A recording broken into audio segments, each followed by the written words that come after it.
قرآن کی امپیریسزم کے اوپر چلتے تھے تو مسلمان تب فاؤنڈرز بن گئے تھے ماڈرن سائنس کے، کہ جو موجودہ سائنس ہے اس کی اصل میں بنیادوں میں مسلم سائنسدان موجود ہیں. اور یہ بات ابھی جا کے دیکھیں، وہ پچھلی بات ذہن میں رکھیں کہ ریزن اور انٹیوشن اپوزٹس نہیں ہیں. اسی طرح جو سینسز سے نالج حاصل ہو رہا ہے وہ بھی اپوزٹس میں نہیں کھڑا ہوا. علامہ اقبال ایک بڑا آرگومنٹ اصل میں ایڈوانس کر رہے ہیں. ہم یہ سمجھ رہے تھے کہ جی اگر سینسز آ گئیں تو ریزن کلیش کر جائے گی، یا سینسز آ گئیں تو انٹیوشن کلیش کر جائے گی. علامہ اقبال اصل میں کیا سمجھانا چاہ رہے ہیں کہ یہ ساری چیزیں کہیں نہ کہیں انٹر ریلیٹڈ ہیں اور سب کے ساتھ جڑنا ہے ہم نے، اور یہی قرآن کی اسپرٹ ہے. تو اب یہ دو چار فکرے دوبارہ سے اگر ہم دیکھ لیں. ایک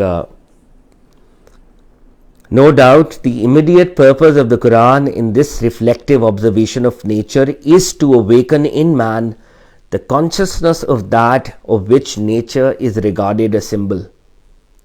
But the point to note is the general empirical attitude of the Quran, which engendered in its followers a feeling of reverence for the actual and ultimately made them the founders of modern science. It was a great point to awaken the empirical spirit in an age which renounced the visible as of no value in men's search after God. یہ جملہ دوبارہ پڑھنے سے تعلق رکھتا ہے، اس کو دوبارہ دیکھ لیں. قرآن کیا کہہ رہا ہے؟ چیزوں کو ایکسپیرینس کرو، کائنات کی نشانیوں کو دیکھو. علامہ کہہ رہے ہیں it was a great point to awaken the empirical spirit in an age which renounced the visible as of no value in men's search after God. علامہ کہہ رہے ہیں یہ بہت بڑی سروس تھی اسلام کی کہ اسلام نے اس وقت امپیریکل اسپرٹ کو جگایا کہ ایکسپیرینس کرو، ظاہر کو دیکھو، اپنی سینسز کو یوز کرو. اس دور میں امپیریکل اسپرٹ کو جگایا جس دور میں ویزیبل چیزوں کی کوئی ویلیو ہی نہیں تھی خدا کو ڈھونڈنے میں اور خدا کی تلاش میں. ایک یہ کانسیپٹ ہے نا کہ بھئی یہ تو مایا ہے، یہ تو اس کی کوئی حقیقت ہی نہیں ہے. جیسے پلیٹو ہے، پلیٹو کی تھیری کیا ہے؟ پلیٹو کی تھیری یہ ہے کہ اس کائنات کی اپنی کوئی حقیقت نہیں ہے. ایک ورلڈ آف فارمز ہے، یا ورلڈ آف آئیڈیاز ہے، یا ریلم آف آئیڈیاز ہے، اور وہ آئیڈیا بھی ایک اور لیول کے اوپر وہ اس ورڈ کو استعمال کرتے ہیں پلیٹو، افلاطون. تو افلاطون کہتے ہیں کہ اصل میں جو پرفیکشن تھی یا پرفیکشن ہے وہ اس دنیا میں ہے. تو اس دنیا میں تو اس پرفیکشن، وہ جو پرفیکشن تھی، ایک گھوڑا اگر آپ دیکھ رہے ہیں تو پرفیکٹ ہارس تو اوپر ہے، یہ اس گھوڑے کی تو کوئی حقیقت ہی نہیں ہے، تو پراکسیم، یہ تو ریئل بھی نہیں ہے شاید. تو پلیٹونک تھاٹ کے اندر اس کائنات کی تو اپنا وجود بھی شاید حقیقت میں نہیں ہے. These are like fleeting shadows. اگر ہم پلیٹونک تھاٹ کو مان لیں، جس سے پھر آگے جا کے وحدت الوجود بھی لوگ انسپریشن لیتے ہیں بائی دی وے، خیر that's a debate for another day. لیکن جب اللہ کہتا ہے میں نے خلق کیا، اللہ کہہ رہا ہے میں نے کریٹ کیا ہے. اگر اس کائنات کی کوئی حقیقت نہ ہو تو پھر اللہ نے تخلیق کیا کی ہے؟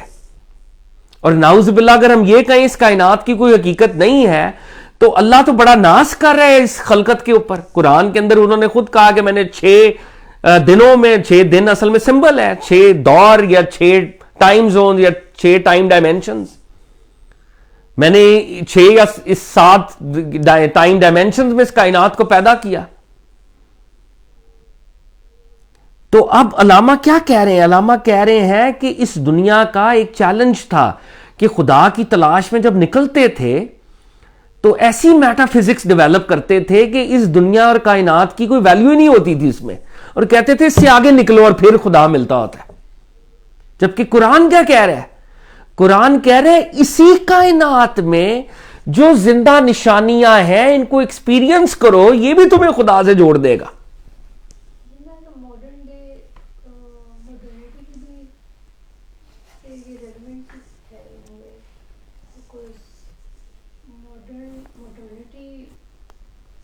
recognize that you can see God or experience God through this world. Modernity تو اب دیکھیں ماڈرنٹی یہ جو سوال اور جو نیچر پہ بالکل فوکس نہیں ہے, نیچر کی ڈسٹرکشن ہے, ایون جو سٹیز ہیں they don't really encourage یا protect nature, اس کی observation پہ کوئی emphasis نہیں ہے. because یہ جو سوال آپ کر رہی ہیں کہ ماڈرنٹی بھی یہی کر رہی ہے, اصل میں ماڈرنٹی تو اب خدا کے ویسے ہی اپوزیشن میں کھڑی ہوئی ہے نا. پرانے زمانے میں لوگ خدا کی تگ و دو کر رہے تھے. پرانے زمانے میں کسی بھی مذہب یا کسی بھی ہم فرقے کی بات کریں تو ایک یہ شعور رہتا تھا کہ کوئی کریٹر ہے اور اس کو ہم نے تلاش کرنا ہے. تو پرانے زمانے میں کیا ہو رہا تھا کہ کریٹر تو ہے مگر وہ کون ہے, کیسا ہے, اس کی تلاش ہے. ایک کوئی ہائر مائنڈ کہہ لیں یا ہائر کانشسنس یا ہائر پاور وہ ایگزسٹ کرتی ہے, اس کو حاصل کیسے کریں. تو اس پہ بہت سے لوگوں نے کہا کہ وہ ویزیبل ورلڈ سے حاصل نہیں ہوگا, انویزیبل ریلمز کی طرف ٹریول کرو تو خدا ملے گا.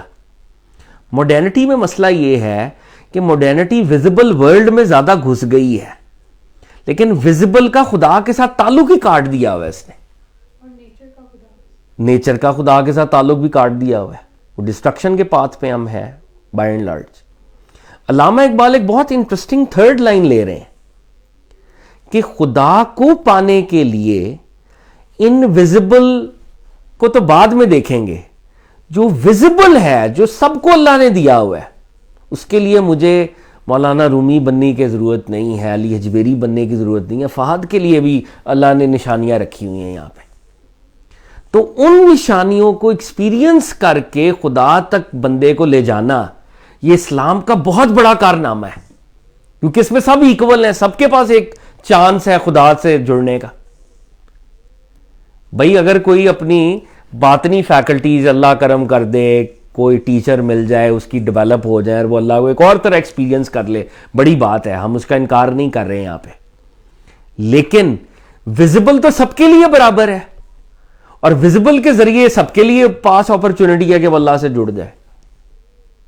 ماڈرنٹی کیا کہہ رہی ہے, ویزیبل کے باہر کچھ نہیں ہے. علامہ کہہ رہے ہیں ویزیبل اللہ تک لے جائے گا. جو پرانے لوگ کیا کہہ رہے تھے, وہ کہہ رہے تھے ویزیبل سے اللہ نہیں ملتا, انویزیبل سے اللہ ملے گا. ماڈرنٹی کہہ رہی ہے ویزیبل سے انویزیبل تو ہے ہی نہیں, اور ویزیبل سے بھی کچھ نہیں ملنا تمہیں خدا کا. اور علامہ کیا کہہ رہے ہیں, انویزیبل ہے ہی, وہ تو ہے اپنی جگہ پہ, لیکن ویزیبل کے ذریعے اللہ مل سکتا ہے, اور یہ بہت بڑی بات ہے. اس میں سب ایکول ہیں. تو علامہ کہہ رہے ہیں it was a great point, یہ پروفٹ صلی اللہ علیہ وسلم کی اور قرآن کی بہت بڑی سروس ہے. It was a great point to awaken the empirical spirit in an age which renounced the visible as of no value in men's search after God.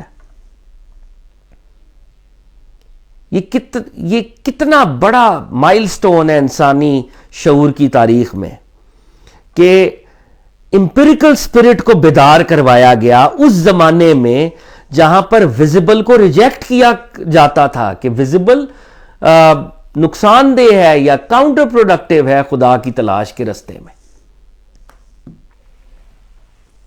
تو علامہ پھر اپنے پرانے پوائنٹ پہ آ گئے ہیں. اچھا یہ پلیٹو بھی یہاں پہ ہٹ ہو رہے ہیں, علامہ نے جیسے کیا, کیونکہ پلیٹو اس دنیا کو حقیقی نہیں سمجھتے تھے, اور وہ اس کو, اور حقیقی دنیا تو وہ تھی the world of ideas, the world of forms. تو علامہ کہہ رہے ہیں according to the Quran as we have seen before the universe has a serious end. تو علامہ کہہ رہے ہیں کہ قرآن کا تو مقصد ہی یہ ہے, جیسے کہ ہم نے پہلے آیات میں دیکھ لیا ہے کہ یہ کائنات کا ایک بہت بڑا مقصد ہے. It has a serious end. Allah نے وداؤٹ این آبجیکٹو نہیں بنائی ہوئی ہے کائنات, ٹھیک ہے, it is made for a serious and. اور علامہ کے نزدیک وہ سیریس اینڈ کیا ہے کہ یہ کائنات اللہ کو سمبلائز کرتی ہے اور اللہ تک لے جاتی ہے, انسانوں کو اللہ سے جوڑتی ہے, کریٹر تک لے کے جاتی ہے. تو علامہ اقبال کہہ رہے ہیں پھر یہ کائنات کا مقصد کیا ہے, ایک ون آف دا آبجیکٹیوز کیا ہے, it's shifting actualities force our being into fresh formations. تو علامہ کہہ رہے ہیں کہ اس دنیا میں, اس کائنات میں تبدیلی آ رہی نا, شفٹنگ ایکچویلٹی. ایک پوئٹک علامہ اقبال یہاں پہ بات کر رہے ہیں. کائنات میں بہت سی چینجز ہیں, ڈفرینٹ فورسز ہیں. چھوٹے سے لیول کے اوپر کہیں خشکی ہے, کہیں پر سمندر ہے, کہیں پر گرمی ہے, کہیں پہ سردی ہے, کہیں پہ پہاڑ ہیں, کہیں پہ برف باری ہے. تو یہ کائنات ایک آپ کو اس میں تبدیلی ہو رہی ہے, شفٹنگ ایکچویلٹیز ہیں, بہت شفٹ ہے اس میں. تو یہ شفٹس کیا کرتے ہیں؟ دے فورس اور بینگ انٹو فریش فارمیشنز. انسان کو ایک اپرچونٹی دیتے ہیں کہ وہ اپنے آپ کو تبدیل کرے, اپنی فارمیشن کو بدلے, اس کائنات کے مطابق اپنے آپ کو چینج کرے, ایڈجسٹ کرے. اور جب آپ ایڈجسٹمنٹ کے سفر پہ نکلیں گے تو اصل میں آپ اپنی ہڈن پوٹینشل کو ریئلائز کر رہے ہوں گے نا, ہڈن پوٹینشل کو انرتھ کر رہے ہوں گے. It's shifting actualities force our being into fresh formations. دنیا میں جو تبدیلیاں آتی ہیں وہ انسانوں کو پش کرتی ہیں fresh formations per.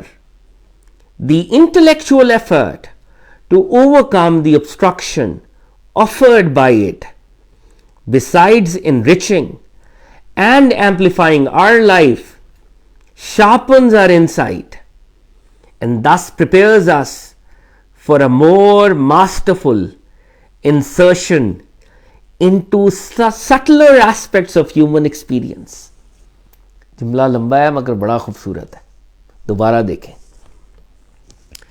The intellectual effort to overcome the obstruction offered by it, besides enriching and amplifying our life, sharpens our insight and thus prepares us for a more masterful insertion into subtler aspects of human experience. تو علامہ کہہ رہے ہیں کہ یہ کائنات, اب یہ پیچھے سے اگر پورا پیرا دیکھیں پھر اس جملے پہ بھی آتے ہیں. یہ کائنات اللہ نے ایک سیریس اینڈ کے لیے بنائی ہے, اس کا مقصد ہے, کوئی بڑا مقصد ہے. اور اس کائنات میں کیا ہے؟ شفٹنگ ایکچویلٹیز. اس میں بہت تبدیلیاں ہیں جو ہمیں پش کرتی ہیں فریش فارمیشنز پر. اور یہ جو تبدیلی آتی ہے انسان کیا کرتا ہے؟ Intellectual effort to overcome the obstruction offered by it. انسان اپنی عقل کو استعمال کرتا ہے تاکہ اس کائنات میں جو تبدیلی آ رہی ہے, جو اس کو obstruct کر رہی ہے, اس obstruction کو وہ اوورکم کر سکے. اگر کوئی چیلنج آ گیا تو اس چیلنج کو اوورکم کر سکے. میں بہت ہی سادہ اور بہت ہی حقیر اگر اگزامپل دوں, بھئی اگر کوئی دریا ہے تو ایک obstruction ہے, تو بھئی پل بنانا پڑے گا تاکہ میں پوائنٹ اے سے پوائنٹ بی تک چلا جاؤں. یہ انٹلیکچوئل ایفرٹ ہے جو پھر مٹیریل ورلڈ میں ظاہر ہوتی ہے. تو اس کائنات میں جتنے بھی چیلنجز آتے ہیں انسان انٹلیکچولی ان کا کامبیٹ کر کے آگے نکلتا ہے. تو جب آپ انٹلیکچوئل ایفرٹ کرتے ہیں اور کائنات کے چیلنجز جو کہ obstructions ہیں ان کو اوورکم کرتے ہیں, تو آپ کے ساتھ کیا ہو رہا ہوتا ہے؟ آپ انرچ ہو رہے ہوتے ہیں, ذاتی طور پہ آپ انرچ ہو رہے ہوتے ہیں اور آپ کی لائف کی کوالٹی بہتر ہو رہی ہوتی ہے. جس کو علامہ اقبال کہہ رہے ہیں اس سے کیا ہوا؟ enriching and amplifying our life. آپ کی لائف کی کوالٹی بہتر ہو گئی. sharpens our insight. آپ کی انسائٹ ذاتی طور پہ بہتر ہو گئی, چیزوں کو آپ نے بہتر طور پہ سمجھنا شروع کر دیا. کہیں سے آرکیٹیکچر کا ایک علم نکل آیا, کہیں سے ایک سول انجینئرنگ نکل آئی, کیونکہ ایک obstruction تھی اس کو آپ نے اوورکم کرنا تھا. تو آپ کی انسائٹ اتنی شارپن ہوگی کہ نئے نئے سبجیکٹس اور فیلڈز آ گئیں. اور یہ سارے کام آپ کو ایک اور چیز بھی دیں گے, اور وہ کیا ہے؟ اور یہ بڑی امپورٹنٹ بات ہے. جب آپ ان چیلنجز کو انٹلیکچولی اوورکم کریں گے, then you will be getting prepared for a more masterful insertion into subtler aspects of human experience. جب کائنات کے بڑے چیلنجز, مٹیریل مادی چیلنجز, اپنے انٹلیکٹ کے ساتھ آپ ان کے اوپر قابو پائیں گے, تو آپ ایک تیاری پکڑیں گے. اور وہ تیاری کیا ہوگی کہ چیلنجز صرف مادی نہیں ہوتے, پرابلمز صرف مٹیریل نہیں ہوتی, ہیومن ایگزسٹنس صرف مٹیریل نہیں ہے بلکہ اس کائنات میں ہی اور انسان کے وجود کے اندر ہی سٹلر ایسپیکٹس بھی ہیں, لطائف. اور وہ جو لطائف ہیں, وہ جو سٹلر ایسپیکٹس ہیں, وہ بنیادی طور پہ آپ کو آپ کی روح کے ساتھ اور آپ کے انٹرنل شعور کے ساتھ جوڑتے ہیں. تو اب یہ ساری باتیں علامہ اقبال نے بات شروع کہاں سے ہوئی تھی, اور یہ بات جو علامہ کا بڑا ایک آرگومنٹ اب ذہن میں رہے, ریشنالٹی اور انٹیوشن اپوزٹس میں نہیں ہے. سینس, پرسیپشن, امپیریسزم ریشنالٹی کے اپوزٹس میں نہیں ہے. اسی طرح جو مٹیریل ورلڈ ہے وہ آپ کی سٹل ورلڈ کے ساتھ اپوزٹس میں نہیں ہے. مٹیریل ورلڈ کی تیاری سے ہی آپ اپنے لطیف وجود اور لطائف کی طرف, سٹلر ایگزسٹنس کی طرف جائیں گے. جی Allama Sahab is suggesting that people or humans whose lives are connected to nature and to the observation of nature and to the study of nature, nature then teaches them, and nature gives them certain experiences which grooms them and which kind of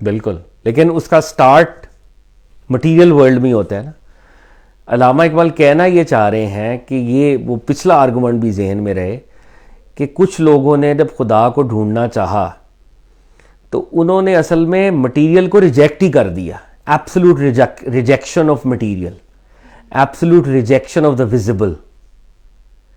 علامہ نے بات کہاں سے شروع کی کہ visible کی rejection نہیں ہے, مٹیریل کی ریجیکشن نہیں ہے. قرآن تو کہہ رہا ہے بھائی ویزیبل کو دیکھو, اور ویزیبل کو دیکھنے سے خدا ملتا ہے. بائی ویزیبل ہی مینس جو ہمارے لیے ویزیبل ہے ان دا ویری لٹرل سینس, جو چیزیں ویزیبل ہیں.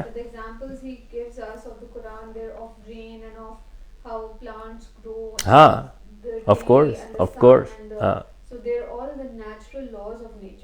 ہاں مطلب نیچر کے ساتھ جوڑے ہوئے. شپس کی بھی اگزامپل دیتے ہیں. ہاں لیکن اب انہوں نے ایک لیول اور آگے آئے نا. انہوں نے کہا کہ اللہ نے قرآن میں یہ بار بار کہا کہ اس کائنات کا کوئی مقصد ہے, اور وہ مقصد اللہ بندے کو سکھاتا کیسے. علامہ کے نزدیک اس کائنات میں, علامہ کی شاعری کے اندر بھی یہ ورڈ استعمال وہ کرتے ہیں, کشمکش. یہاں پہ انگریزی میں وہ کیا کہہ رہے ہیں, شفٹنگ ایکچوالٹیز.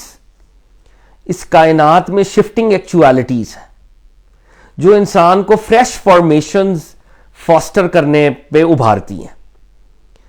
اللہ نے اس کائنات میں انسانوں کو کشمکش میں بھیج دیا. یہاں پہ چیلنجز ہیں.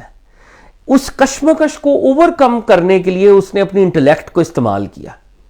جب اپنی انٹلیکٹ کو استعمال کیا تو اس نے سلوشنز ڈھونڈ لیے. ان کے جب سلوشنز ڈھونڈ لیے تو دنیاوی طور پہ اس کی انسائٹ بڑی شارپن ہو گئی. وہ مٹیریلی بھی گرو کر گیا, اس نے ٹیکنالوجی بھی حاصل کر لی, آگے نکل گیا. پن بجلی بن گئی جی. پانی سے, پانی کی موومنٹ سے اس نے الیکٹریسٹی بنا لی. ونڈ سے اس نے ونڈ مل بنا لی. چیلنجز کو اوور کم کر لیا.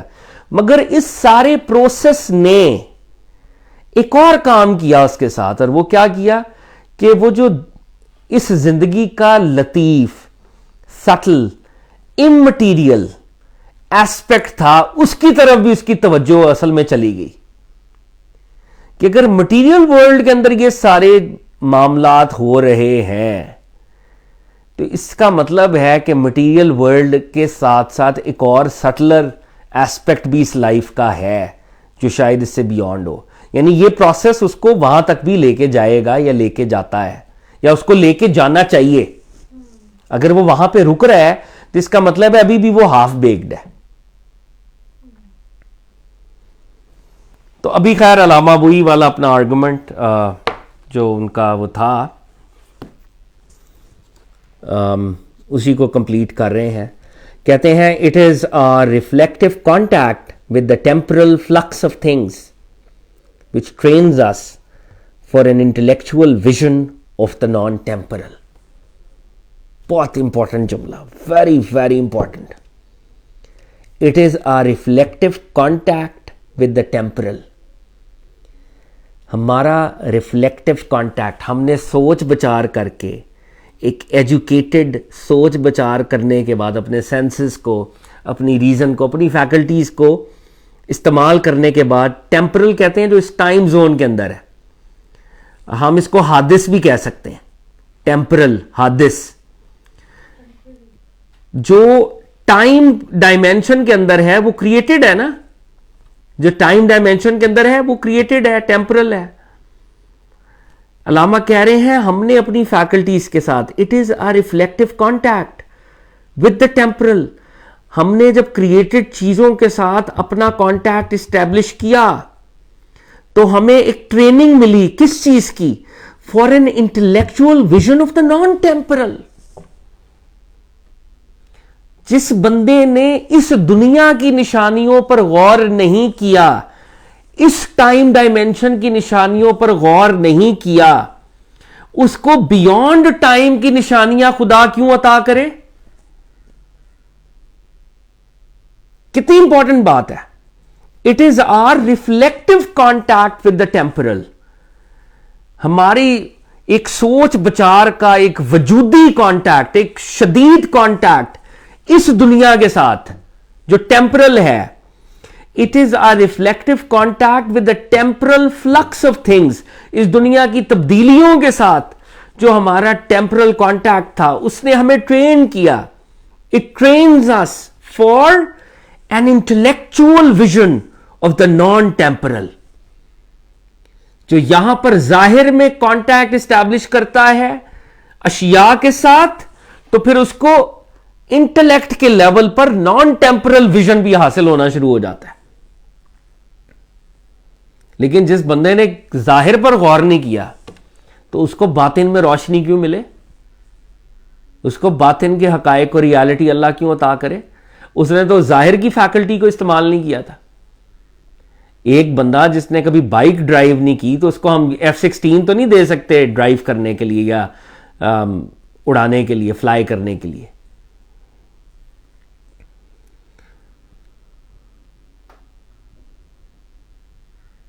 تو اب علامہ پھر واپس آ رہے ہیں.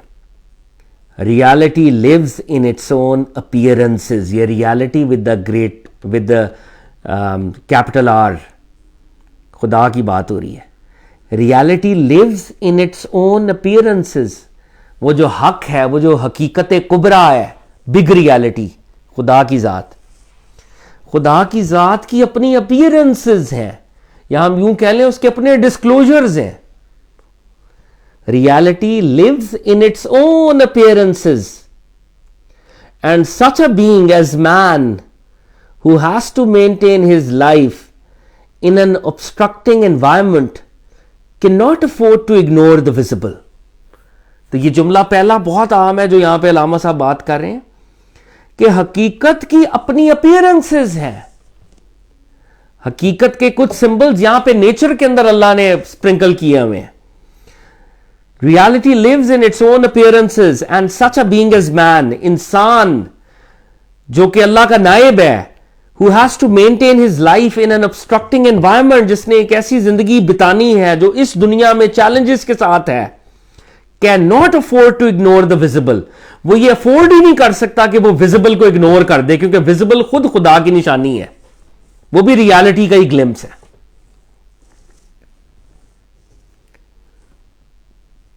The Quran opens our eyes to the great fact of change, through the appreciation and control of which alone it is possible to build a durable civilization. اب یہ ایک اور بات علامہ ایک اور آرگومنٹ کی طرف چلے گئے. اب یہ سارے آرگومنٹ کو ایک اور لیول پہ لے گئے اور یہاں سے ہم اگلی کانورزیشن میں بات شروع کریں گے. بٹ ابھی تک کی جو بات ہے, جو جس طرح کلمینیٹ ہوئی, علامہ اقبال کیا کہہ رہے ہیں؟ علامہ اقبال یہ فرما رہے ہیں کہ قرآن کا جو ایٹیٹیوڈ ہے وہ امپیریکل ہے, اپنے سینسز کو استعمال کریں. سینسز کو جب آپ استعمال کرتے ہیں تو کن پر آپ سینسز کو استعمال کرتے ہیں؟ آپ ویزیبل چیزوں کے اوپر استعمال کرتے ہیں. اور جب آپ ویزیبل چیزوں پر سینسز کو استعمال کرتے ہیں تو آپ اصل میں سائنٹیفک ہو رہے ہوتے ہیں. یہیں سے سائنس کا آغاز ہو رہا ہوتا ہے. اور مسلمان جو تھے اسی لیے وہ فاؤنڈرز آف ماڈرن سائنس بھی ہیں. اور سائنٹیفک ہونا اصل میں قرآن کی اسپرٹ ہے کہ آپ سائنٹیفک ہوں. اور علامہ نے کہا کہ قرآن تب یہ بات کر رہا تھا جب اس دور کی میٹا فزکس میں خدا کی دریافت کے لیے ویزیبل کی کوئی حقیقت ہی نہیں تھی. لوگ نان ویزیبل کے پیچھے تھے. ویزیبل چیزوں کو خدا کی نشانیاں سمجھا ہی نہیں جاتا تھا. تو اس وقت قرآن اور اسلام یہ بات کر رہا ہے کہ ویزیبل خدا کی نشانیوں میں سے نشانی ہے, اس پہ غور و فکر کرو. اور علامہ اقبال کیا کہہ رہے ہیں؟ علامہ اقبال کہہ رہے ہیں ویزیبل ورلڈ میں کشمکش ہے, شفٹنگ ایکچویلٹیز ہیں. آپ جب شفٹنگ ایکچویلٹیز کو اوور کم کرو گے through your intellect, through your insight, تو آپ بنیادی طور پہ اپنی کوالٹی آف لائف کو نہ صرف بہتر کرو گے بلکہ ایک اور چیز آپ کو ملے گی کہ آپ سٹلر ایسپیکٹس آف لائف کو بھی کچھ نہ کچھ سمجھنا شروع کرو گے. یعنی خدا تک دوسرے لیول پر بھی پہنچنے کی ایک سبیل پیدا ہوگی. اور جو بندہ اس ٹائم زون کی ریالٹی میں رہ کے ٹیمپرل ایسپیکٹ پر غور نہیں کرتا, اس کو naan temporal signs of God بھی نہیں ملا کرتے. جو ٹیمپرل سائنز آف گاڈ پہ غور کرے گا اسی کو نان ٹیمپرل سائنز ملیں گے. اور پھر علامہ نے کیا کہا کہ ریالٹی جو ڈیوائن ریالٹی ہے اس کی اپیرنسز ہیں. ڈیوائن ریالٹی کے جو اپیرنسز ہیں یا ڈسکلوجرز ہیں اس دنیا میں, اس انوائرمنٹ کے اندر, وہ اللہ کے نیچرل سائنس ہیں. اور انسان یہ افورڈ نہیں کرتا کہ ان نیچرل سائنس کو اگنور کر دے.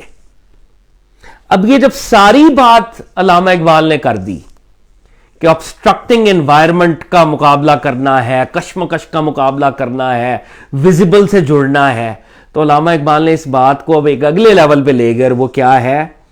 The Quran opens our eyes to the great fact of change. اس دنیا میں بڑی تبدیلی ہے, چینجز ہیں. تو اب ہمیں کرنا کیا ہے؟ Through the appreciation and control of which alone it is possible to build a durable civilization. اس چینج کو ہم نے نہ صرف انڈرسٹینڈ کرنا ہے, اپریشیٹ کرنا ہے, بلکہ اس چینج کو کنٹرول بھی کرنا ہے. کہیں نہ کہیں اللہ چاہتے ہیں. اور اللہ, جیسے علامہ اقبال نے قرآن کی آیات پیش کی کہ اس کائنات میں ہم نے مسخر کر دیا چاند ستاروں کو انسان تیرے لیے. تو اللہ چاہتے ہیں کہ اس کائنات کے اندر انسان چیزوں کو کنٹرول کرے اس کے بہاف پہ, کیونکہ انسان اللہ کا نائب ہے. اور جب وہ کنٹرول کرے گا تو کیا ہوگا؟ تو پھر ایک ڈیوریبل سیولائزیشن مارز وجود میں آئے گی. پھر ایک تہذیب سامنے آئے گی. اس تہذیب میں پولیٹیکل انسٹیٹیوشنز بھی ہوں گے, اکنامک انسٹیٹیوشنز بھی ہوں گے, اس میں جوڈیشری بھی ہوگی, اس میں لا بھی ہوگا, اس میں یہ ساری چیزیں ہوں گی. تو چلے کہاں سے تھے؟ غور و فکر سے. غور و فکر جب ہم کریں گے, رب العزت کو پائیں گے, تو اس کا نتیجہ کیا نکلے گا؟ اس کا نتیجہ نکلے گا کہ الٹیمیٹلی ایک سیولائزیشن مارز وجود میں آئے گی. ایسی سیولائزیشن جس میں اللہ کا نظام جو ہے, اللہ کے لاز سوشل سوسائٹی کے اندر وہ بھی نظر آ رہے ہوں گے, جس میں ایکوالٹی ہوگی. تو اب علامہ اقبال اس بات کو سیولائزیشنز کی طرف آہستہ آہستہ لے کے جائیں گے. اور علامہ اقبال آگے یہ بات کریں گے کہ سیولائزیشنز وہی کامیاب ہوتی ہیں جن کے پاس تھیری بھی ہو, اسپرٹ بھی ہو, اور ان کے پاس پاور بھی ہو, ایکشن بھی ہو. خالی تھیریز سے سیولائزیشن نہیں بنتی. تو تھیریز اور ایکشن دونوں جب ملتے ہیں تو پھر سیولائزیشنز بنتی ہیں. تو یہ علامہ اقبال ماشاءاللہ جس طرح ایک بڑے جینیس ہیں, وہ جینیس تھے وہ. تو دیکھیں آرگومنٹ کیسے کلمنیٹ ہو رہا ہے, ایک اور شیڈ کی طرف بڑھ رہا ہے آگے. اور ابھی علامہ اقبال نے ویزیبل کے اوپر کہا کہ بھائی تم غور کرو.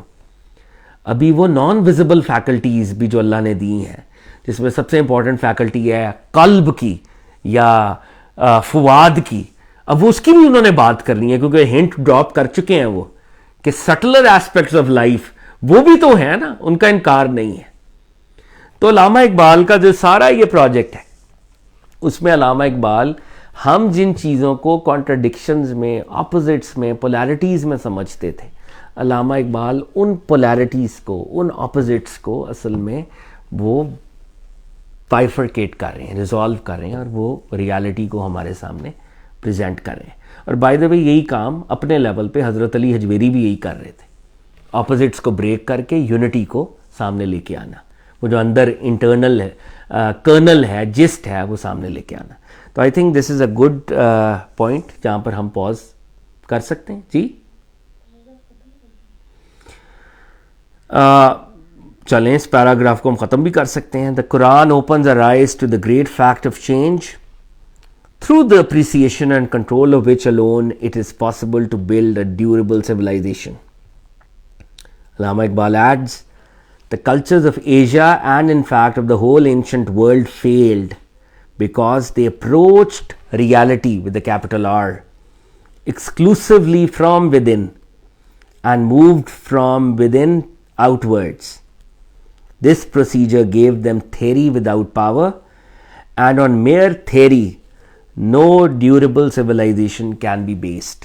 جملہ لمبا ہے لیکن وہی والی بات جو میں نے ابھی لفظوں میں بیان کرنے کی کوشش کی. علامہ صاحب کیا فرما رہے ہیں؟ علامہ کہہ رہے ہیں جو ایشین کلچرز تھے اور اینشنٹ ورلڈ کی خاص طور پہ وہ بات کر رہے ہیں. According to Allama Iqbal, the cultures of Asia and in fact of the whole ancient world failed. ایشیائی ثقافتیں اور قدیم ثقافتیں ناکام ہوئیں. کیوں؟ Because they approached reality with a capital R. کیونکہ ان ثقافتوں نے حقیقت کو، ذات حق کو دریافت کرنے کی کوشش کی ایکسکلوسیولی فرام ود ان. ان کا سارا ایمفسس کس پہ تھا؟ باطن کے اوپر تھا. باطن، اندر، باطن. And they moved from with in out words.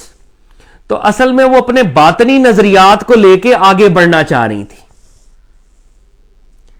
This procedure gave them theory. جب آپ باطن کو جھانکتے رہو گے اور باطن میں رہو گے اور ظاہر کے ساتھ آپ کا کوئی لنک نہیں ہوگا تو کیا پرابلم آ جائے گی؟ You will have a theory.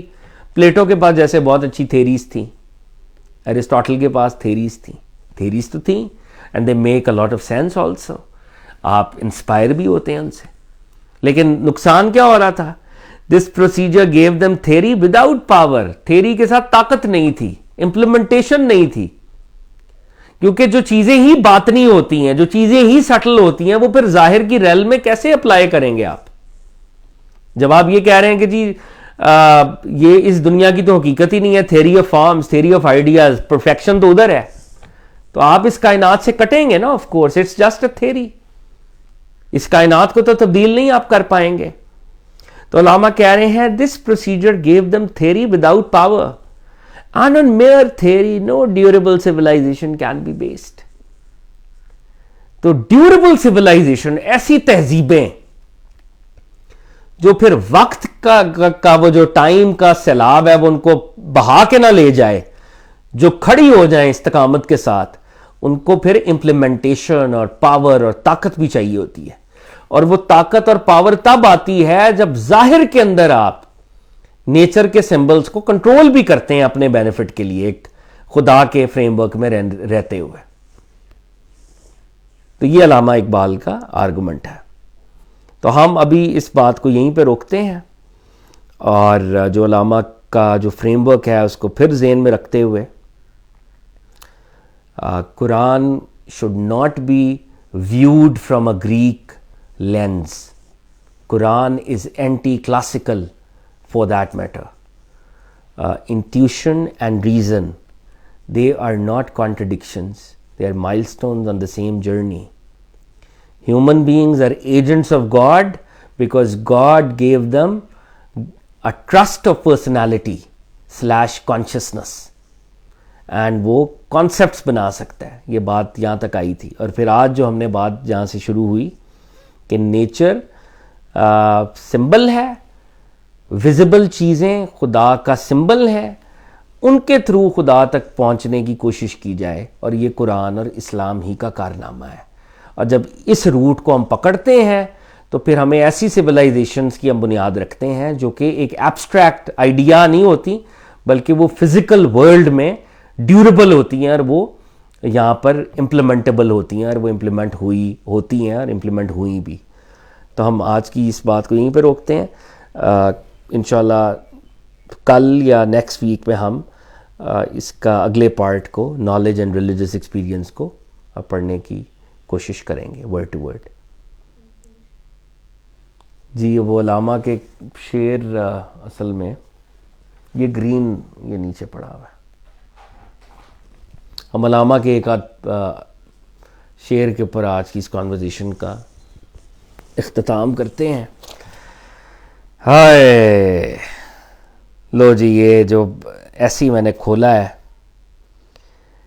تو وہی بات جو آج ہم پڑھ رہے تھے وہ علامہ نے اشعار میں بھی کہی ہوئی ہے اور وہ ایک اور انداز میں. تو کہتے ہیں تازہ پھر دانش حاضر نے کیا سحر قدیم. آج دانش حاضر، دانش وزڈم کو کہتے ہیں ہم. تو جو ماڈرن تھنکنگ ہے یا ماڈرن وزڈم ہے، سحر قدیم پرانا میجک، سحر میجک کو کہتے ہیں. تو وہ جو پرانی پلیٹو کی اور ان کی جو فلاسفیز تھیں ویسے تو بڑی بیوٹیفل ہیں، بڑی انسپائرنگ ہے، بڑا مزہ آتا ہے ان کو پڑھ کے. تو علامہ کہہ رہے ہیں تازہ پھر دانش حاضر نے کیا سحر قدیم. ماڈرن ڈے میں وہ پرانی فلاسفیز کو پھر زندہ کرنے کی کوشش ہو رہی ہے، پھر ان کو زندہ کیا جا رہا ہے. اور جب علامہ کہہ رہے تھے مسلمانوں میں کسی حد تک یہ زندہ تھیں وہ، کیونکہ وہ ایک یہ بھی تھا نا کہ اگر ہمیں مار پڑ رہی ہے تو کوئی بات نہیں، پڑتی رہے، اصلی زندگی تو آگے والی ہے نا، یہاں سے نکلیں. علامہ کے ہاں اس دنیا میں اللہ کے نظام کو قائم کرنا ہے نا، ڈیوریبل سویلائزیشن، تو اس کے لیے تو کچھ کرنا پڑے گا، خالی فلاسفی سے تو کام نہیں چلے گا. تو کہہ رہے ہیں تازہ پھر دانش حاضر نے کیا سحر قدیم، گزر اس عہد میں ممکن نہیں بے چوبے کلیم. اس دنیا میں ممکن نہیں ہے کہ آپ زندگی گزاریں. جیسے حضرت کلیم اللہ کے پاس کیا تھا؟ ایک سٹاف تھا نا، چھڑی تھی. چھڑی از اے سمبل آف ایک تو مٹیریل ورلڈ کا سمبل ہے، پریکٹیکلٹی کا سمبل ہے، لوگوں کو سیدھے راستے پہ لے جانے کا سمبل ہے، ایک فزیکل ورلڈ کا سمبل ہے. جو شیپ ہوتے ہیں، کیٹل ہوتے ہیں، ان کو سیدھا راستے پہ لے جانا ایک سختی کا، پاور کا بھی سمبل ہے، طاقت کا بھی سمبل ہے.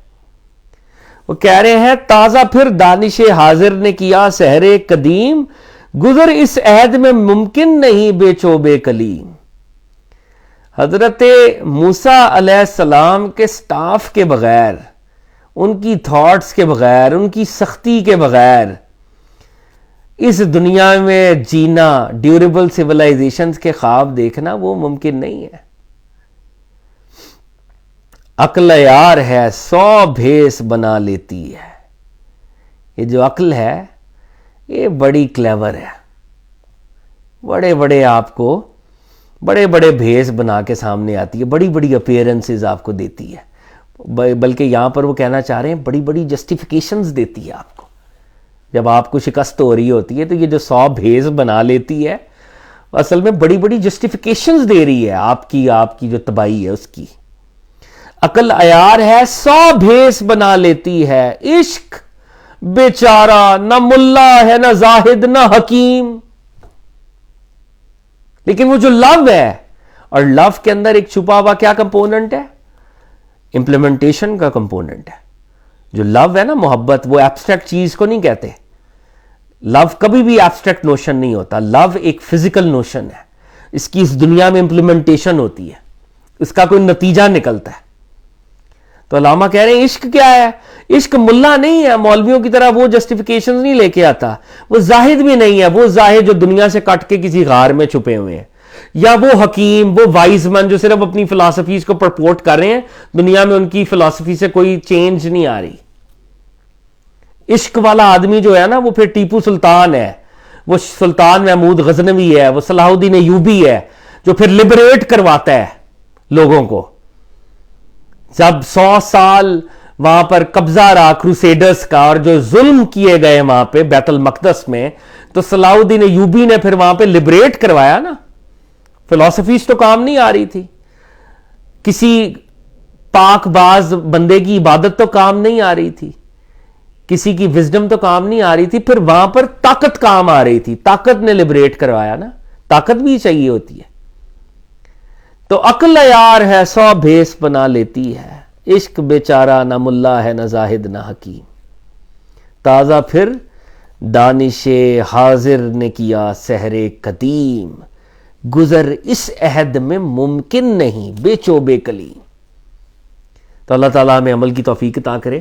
اور خاص طور پہ میں ریکویسٹ کروں گا اللہ تعالیٰ علامہ صاحب کے درجات کو بہت بلند کرے، علامہ صاحب کی روح کے درجات کو بلند کرے، اور جو خدمت انہوں نے مسلمانوں کے لیے کی ہے اللہ رب العزت اس کو قبول کرے. اور وہ جس طرح فرمایا کرتے تھے کہ پروفٹ صلی اللہ علیہ وآلہ وسلم ان سے راضی ہو جائیں، تو ہم اللہ تعالیٰ سے دعا کرتے ہیں کہ علامہ صاحب کی روح سے پروفٹ صلی اللہ علیہ وسلم راضی ہوں، راضی رہیں، اور علامہ صاحب کے طفیل ہم سے بھی پروفٹ صلی اللہ علیہ وسلم اور اللہ رب العزت راضی ہوں. اللہ تعالیٰ ہمیں عمل کی توفیق عطا فرمائے. انٹل نیکسٹ ٹائم انشاءاللہ ہم اسی لیکچر کو آگے کنٹینیو کریں گے. تھینکس اے لاٹ.